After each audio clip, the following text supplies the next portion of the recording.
Film dimulai dengan seorang dukun yang berhasil membangkitkan seorang wanita berwujud sundel bolong. Dia lalu menancapkan paku di kepalanya dan membacakan mantra sambil menyemburkan darah ke wanita itu. Lama-lama, sundel bolong itu berubah menjadi seorang gadis cantik bernama Suketi. Dan inilah Malam Satu Suro. Pagi harinya, dua orang pemuda bernama Bardo dan Hari sedang berburu kelinci di tengah hutan. Tapi tiba-tiba muncullah Suketi yang memungut kelinci buruan mereka. Terpesona dengan kecantikannya, mereka berdua mengikuti perempuan itu sampai ke rumahnya. Mereka bertemu dengan bapaknya Suketi bernama Kirengga. Bardo ingin kenalan sama Suketi, tapi Suketi langsung pergi masuk ke dalam rumah karena malu.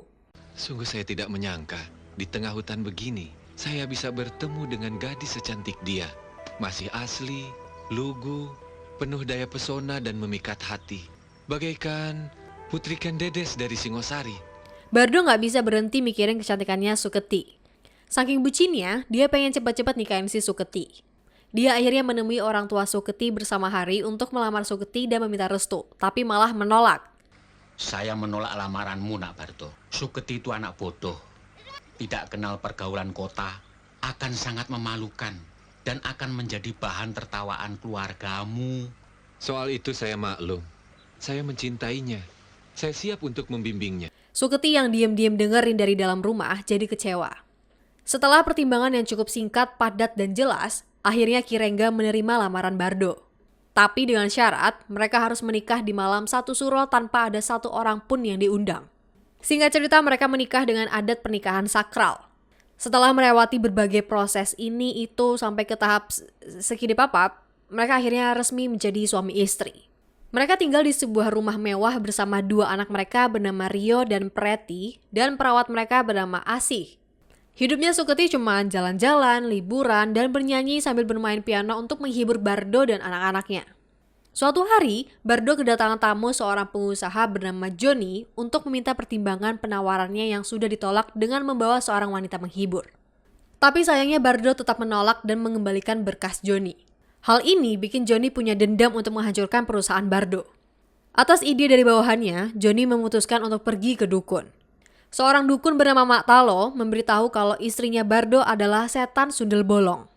Menurut mitos, kekayaan Bardo berasal dari pernikahannya dengan sundel bolong. Ya, jadi gak heran ya kalau Bardo ini kaya raya. Nah, untuk menghancurkan Bardo, Mak Talo punya rencana. Seperti biasa, Bardo pamit pada Suketi untuk pergi bekerja. Sesaat setelah itu, Mak Talo, Johnny, dan anak buahnya masuk ke rumah Bardo dan menyekap Suketi tanpa diketahui siapapun. Dengan cepat, Mak Talo mencabut paku di kepala Suketi, membuat wujud asli Suketi sebagai sundel bolong pun terungkap. Komplotan Johnny segera pergi dari rumah Bardo. Rio, Asih, dan Preti tahu-tahu udah ngelihat Suketi berubah menjadi sundel bolong. Bingung dengan apa yang sedang terjadi, Asih segera menelpon Bardo untuk segera pulang. Begitu Bardo sampai di rumah, istrinya hilang entah kemana karena udah jadi setan. Bardo ditemani Hari pergi menemui mertuanya, Kirengga, untuk mencari penjelasan soal identitas Suketi. Sundel bolong? Sundel bolong setan perempuan itu? Itulah sebabnya dulu aku menolak lamaranmu. Menjaga agar tidak terjadi seperti ini. Lantas, siapa dia sebenarnya, Pak? Ternyata Suketi memang sudah wassalam sendiri karena diperkaos sampai Hamidun. Kirengga memang berniat menjadikan Suketi untuk jadi anak angkatnya, tapi mana tahu kalau kondisinya jadi seperti ini. Selagi ditinggal pergi sama Bardo, Johnny manfaatin situasi untuk menculik Preti dan menghabisi suster Asih. Rio yang gak tahu apa-apa mendadak ikut ditembak sama Johnny, tapi untungnya gak kena. Sesaat setelah itu, Bardo kaget ngeliat Asih tergeletak tak bernyawa. Dia langsung mencari kedua anaknya. Preti hilang, sementara Rio bersembunyi di kamarnya dalam kondisi syok. Tak lama, Bardo menerima telepon dari penculik Prita. Mereka meminta uang tebusan sebesar 50 juta. Hari inisiatif untuk menelpon polisi, tapi Bardo melarang karena ancaman penculik yang akan menghabisi Prita kalau sampai berani melibatkan polisi. Tapi setidaknya Bardo diizinkan ngomong sama anaknya. Setelah sambungan telepon terputus, mobil polisi patroli melewati para penculik. Mereka panik sampai membekap Prita karena teriak-teriak. Setelah polisinya pergi, si penculik gak sadar kalau dia membekap Preti sampai wassalam. Rencana jadi kacau dan mereka terpaksa mengirim jasad Preti ke rumah Bardo. Preti langsung dimakamkan keesokan harinya dan Bardo membawa kasus ini ke polisi. Keesokan harinya di waktu subuh, Bardo dan anaknya Rio mendengar nyanyian dan alunan piano Suketi. Mereka akhirnya bertemu dengan Suketi yang sudah jadi setan. Bardo mengikhlaskan kepergian Suketi dan meminta untuk pergi ke alamnya, tapi Suketi nggak mau dan akan membalas dendam pada orang-orang yang menghancurkan keluarganya. Arwah Suketi membawa kuburan Preti, menjahili seorang pedagang bakpao. Kok beli bakpaunya? Dapat, Bu. Sini. Kok berhenti? Siang banget. Kok macet? Owe beli bakpaunya 10. Owe kan sudah bilang habis. Kok kagak percaya? Bungkus 5 lagi buat anak saya. Kan sudah habis dimakan ibu semua. Iya. Kok ada lagi, ada lagi. Gua dibuat amsyong.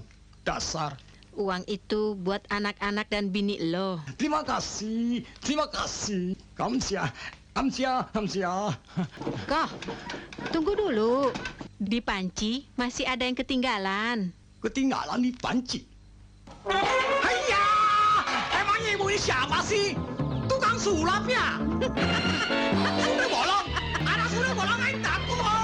Tolong sudah bolong. Lalu meneror salah satu anak buah Joni bernama Karsiman.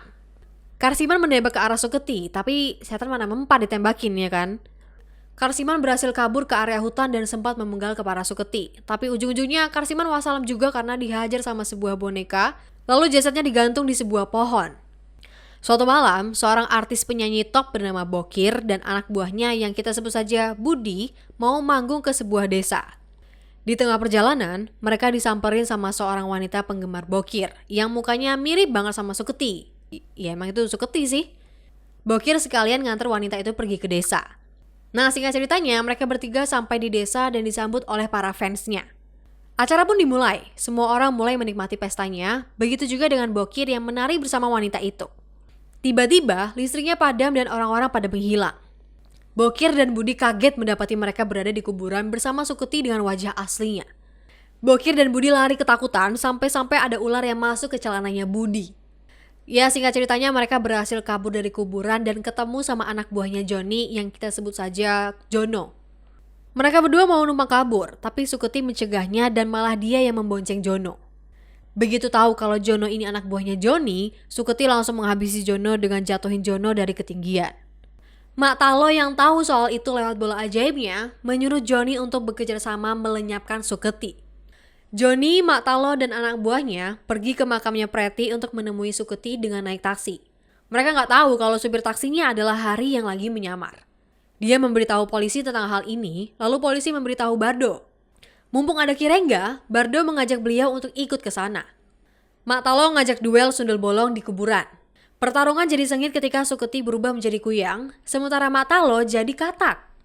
Bardo, Kirengga, polisi, dan warga desa ikut menyaksikan pertarungan itu. Mak Talo kalah dan hendak kabur bareng Joni, tapi sayangnya paku yang seharusnya nancep di kepala Suketi malah nancep di kepala Joni dan berakhir wassalam. Lalu Mak Talo juga wassalam karena kena tusukan benda tajam. Di akhir cerita, Bardo memohon pada Suketi untuk kembali, berhubung dendamnya juga sudah berakhir. Suketi titip rio pada Bardo agar mendidik menjadi orang yang berbakti pada nusa dan bangsa. Dibantu dengan doa ayat kursi Kirengga yang udah jadi ustadz, Suketi akhirnya bisa pergi dengan tenang. Oke, jadi itulah film Malam Satu Suro. Gimana menurut kalian? Tuliskan pendapat dan request film dari kalian di kolom komentar. Terima kasih ya buat kalian semua yang sudah menonton. Bisa kali ya klik like-nya, subscribe yang belum, dan nantikan ada film lain dari kami. Pesan dari film ini adalah dendam dan bersekutu dengan setan merupakan hal yang dilarang oleh Allah Subhanahu wa Ta'ala. Oke, jauhkanlah dirimu dari hal-hal buruk agar kamu tidak tersesat seperti Joni. Kesepian tanpa kekasih, sekian terima kasih. Sampai ketemu di pembahasan berikutnya. Bye-bye. Jangan lupa subscribe.